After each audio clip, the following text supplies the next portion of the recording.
जय श्री राम। सभी धर्मावलंबियों को सनातन परंपरा से परंपरागत नव संवत्सर की हार्दिक शुभकामना। ठाकुर जी की बड़ी कृपा है कि हमें सनातन धर्म में भगवान ने जन्म दिया। मेरा मानना है कि सनातन मात्र धर्म है और बाकी जितने भी धर्म अपने आप को धर्म उद्घोषित करते हैं वह सनातन से ही विकृत हुई शाखाएं हैं, जो सनातन का विरोध तो करते ही हैं और उनका स्वयं का कुछ भी मूल्य नहीं है। चाहे पाश्चात्य हो, चाहे किसी भी प्रकार की परंपरा हो, वह केवल और केवल निराधार है। साधार अगर कोई परंपरा है तो वह है सनातन। उसका एकमात्र कारण यह है कि हमारी यह सनातन परंपरा प्रारंभ से चल रही है, अर्थात अरबों खरबों वर्षों के पूर्व से भी यह सनातन परंपरा अक्षुण्ण रही है। आजकल थोड़ा सा सनातन धर्मावलंबी ही लोग इसको विस्मृत कर रहे हैं, जिसमें उनकी ही हानि है, लेकिन फिर भी यह अक्षुण्ण है, अक्षुण्ण रहेगी और अक्षुण्ण तो थी ही। मानव जीवन में विकासशील बनाने के लिए यदि एकमात्र कोई उपाय है, कोई पंथ है, कोई मार्ग है, तो वह है सनातन परंपरा।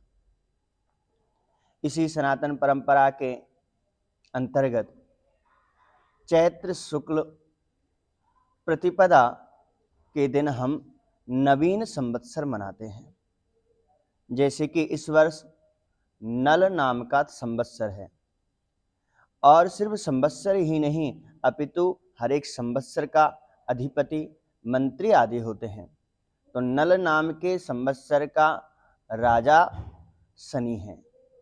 शनि न्यायप्रिय है और कृपापूर्ण है, जो अवक्ष खाते हैं, जो अपने से बुजुर्गों को, वृद्धों को परेशान करते हैं, पीड़ित करते हैं, जो स्त्रियों का अपमान करते हैं, वह लोग इस वर्ष में सावधान रहें। ऐसा कोई भी कुकर्म ना करें। सट्टा जुआ खेलने वाले और जो भी धर्म से विलग होकर अपने आप को प्रदर्शित करते हैं, भोग और विलासिता में रहते हैं, उन लोगों के लिए यह वर्ष ठीक नहीं है। क्योंकि यथा राजा तथा प्रजा माना जाता है। राजा न्यायप्रिय है तो न्यायप्रिय प्रजा सुखी रहेगी और अन्याय प्रिय प्रजा इस वर्ष पीड़ित रहेगी। इस वर्ष के मंत्री हैं बृहस्पति जी। बृहस्पति जी मंत्री होने के साथ साथ बौद्धिक क्षमता के भी अधिदेव हैं। तो इस वर्ष जो समझदारी से काम लेगा, सिद्धांत पूर्वक काम लेगा, वह व्यक्ति सफल रहेगा। साथ ही साथ न्यायप्रिय राजा शनि होने के कारण जिनके असत्य के कारण अथवा जिनके किसी कारण से भी कुछ उलझने उलझी हुई थी, जैसे कि किसी के साथ केस चल रहा हो लेकिन स्वयं तो सच्चे हों, सामने वाला झूठा ही फंसा रखा है, तो ऐसे केस इस वर्ष लगभग सत्यता को परखते हुए और जो सत्यपूर्ण होगा उसके हित में सफल रहेंगे। दूसरी बात यह है कि यह संवत्सर की परंपरा राजा विक्रमादित्य के समय से प्रारंभ हुई, अर्थात 2079 वर्ष पूर्व। इससे पूर्व राजा विक्रमादित्य के पूर्व से कार्तिक माह में वर्ष प्रारंभ होता था और उससे भी पूर्व वर्ष प्रारंभ कभी वसंत में हुआ करता था। तो अलग अलग कल्पों में अलग अलग दिवस, अलग अलग कल्पों में अलग अलग दिवस से सृष्टि प्रारंभ हुआ था। अभी हमें विदित है कि श्री श्वेत वाराह कल्प चल रहा है और यह श्री श्वेत वाराह कल्प जब प्रारंभ हुआ, कल्पांत के बाद पुनः जब सृष्टि विस्तार हुआ, तो ब्रह्मा जी ने चैत्र शुक्ल प्रतिपदा के दिन ही इस सृष्टि का विस्तार करना प्रारंभ किया था। इसलिए राजा विक्रमादित्य ने वाराह मिहिर आदि जो नवरत्न थे, गणितज्ञ थे, उन सब ने गणित लगाकर और ज्योतिष के माध्यम से यह निश्चय किया कि ब्रह्मा जी के द्वारा श्री श्वेत वाराह कल्प में सृष्टि विस्तार चैत्र शुक्ल पक्ष प्रतिपदा से ही प्रारंभ हुआ था। अतः इसे ही नव संवत्सर के रूप में मानना चाहिए। तब से आप और हम सभी मिलकर नव संवत्सर चैत्र शुक्ल पक्ष प्रतिपदा को मनाते हैं। इस दिवस माता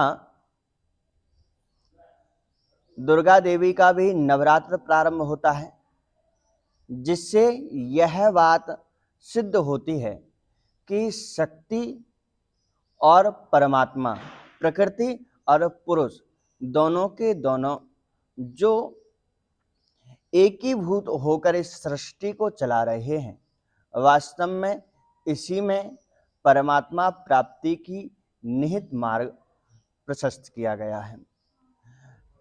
दूसरी बात यह है कि हम सनातन धर्मावलंबियों के विषय में अथवा यूं कहें विचार से